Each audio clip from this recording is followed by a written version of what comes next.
Bueno, lagun, bada garaia elektrizitatea zer den eta nola sortzen den azaltzeko. Elektrizitatearen fenomenoa ongi ulertzeko, lehenik materia zerez osatuta dagoen azaltzea komeni zaigu. Gu geu eta inguratzen gaituen guztia materia da. Eta materiaren oinarria den egitura mikroskopikoa atomoa da. Modu errazago batean esango dizut, materiaren zatiri txikiena atomoa dela esan ohi da. Dena den, atomoak beste partikula txikiagoak ere baditu bere baitan. Partikula subatomikoak. Izan ere, atomoaren egitura eguzki sistemaren antzekoa da, baina eguzki sistema erraldoia den bitartean, atomoarena mikroskopikoa da, eta gure begientzat ikusezin.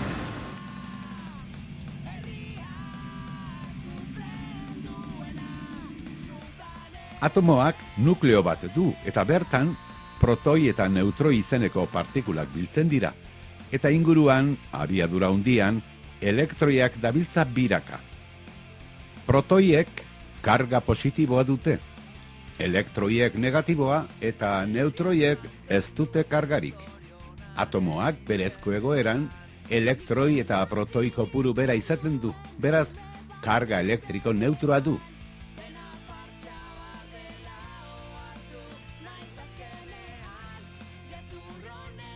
Baina zenbait kasutan, biraka dabiltzan elektroiak atomo batetik bestera mugi daitezke. Orduan, elektroia falta duen atomoak neutroa izateari uzten dio eta positiboki kargatuta gelditzen da. Eta elektroia gehitu zaion atomoa aldiz negatiboki kargatuta.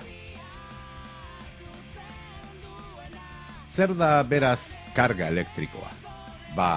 Karga elektrikoa fenomeno elektrikoak eragiten dituzten gorputzen ezaugarria da, eta erakarpen eta aldaratze indarraz adierazten da.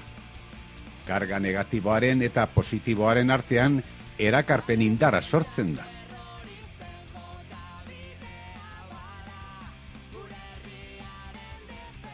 Karga bera duten partikulen artean berriz aldaratze indarra.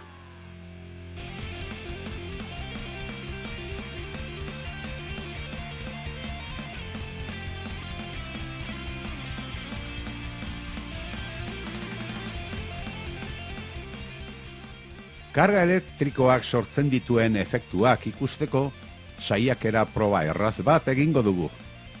Begira, bolaluma oihalez igurtzean, elektroiak oihaletik bolalumara igarotzen dira, eta horren ondorioz, bolalumak karga elektriko negatiboa hartzen du.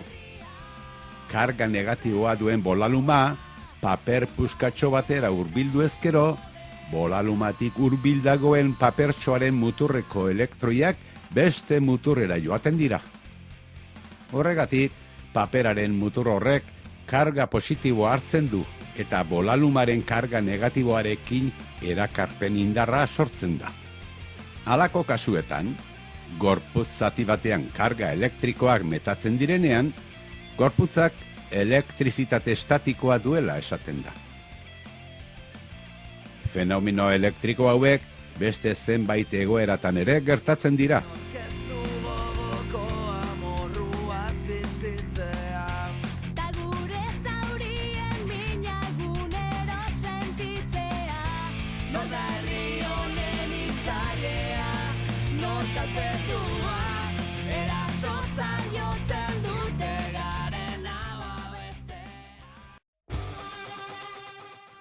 Beno lagun, zerbait ikasi ote duzu? Nik ala espero dut. Hurrengoan, gehiago eta hobeto. Ondo izan!